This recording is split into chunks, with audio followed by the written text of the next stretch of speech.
A Hutch's weather update with meteorologist Hutch Johnson. Hello everybody, I'm meteorologist Hutch Johnson. I want to point out to you as we do this update, a look at where the radar is lit up with some bands of moderate to even heavy snow at times, reduced visibilities, where the wind is picking up, and we'll look at your forecast as well, all in this update. Let's get started with a peek at that radar. First and foremost, a look across the wider view of the area. Right now shows that the heaviest band of snow that we see is in the darker blue shades, and that is moving through Lake Park and Holly right now and heading towards Detroit Lakes. What does that look like? I want to go ahead and take a look at the Minnesota DOT roads conditions. As we do that, we'll be able to take a look at what things are doing right now as we're looking at that radar and the reflectivities thereof to see, well, is it really as heavy as it looks? So let's go into the Lake Park area. I know that there is a DOT camera as we go out in that general direction. Here's Lake Park. Let's take a peek at that as we go ahead and zoom in. Now that area is seeing the snowflakes flying, and we can certainly see that on the area roads the snow is accumulating, and it looks like that slushy snow, and certainly well, measurable amount of snow taking place there. So slow down, it's likely very slushy on the roads in these areas. Now back to the radar we go as we take a peek at what else is happening in other locations. The snow showers are moving off to the east. The wind is picking up. Temperatures in Fargo, the red numbers are the temperatures, that's 30 degrees. Up north, things really dropping off quite a bit to the low 20s in the Devil's Lake Basin.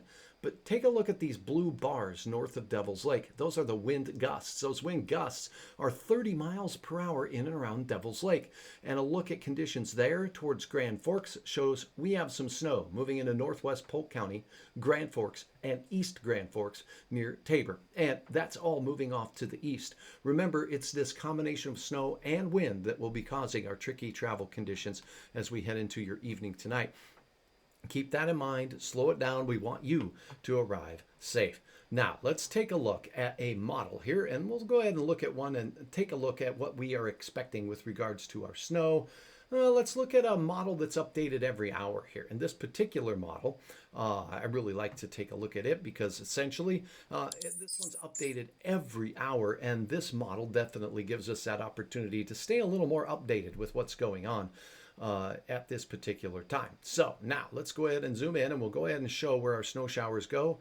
They exit the area slowly, swirling around an area of low pressure that is moving off towards just north of the Twin Cities by later this evening. Notice these lines, these black lines are called isobars.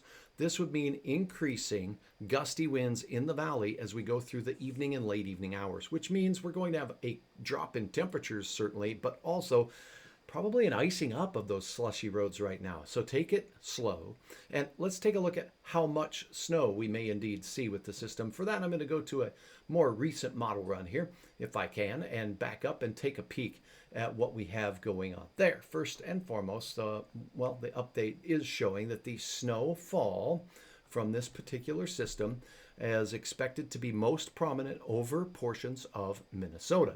Now, I'll try to zoom this up for you here just a little bit so you can see as I drag this over that we're going to see the snowiest conditions up near Lake of the Woods, where we could see snowfall amounts of upwards of 2 inches of snow, and even across Lakes Country from Becker County and down in towards, say, areas near Little Falls, we could see a good 2 to 3 inches of snow in isolated spots. So this system is certainly not a huge snowfall producer, but I got to tell you, this system is certainly going to create some tricky travel on this Monday here in late October.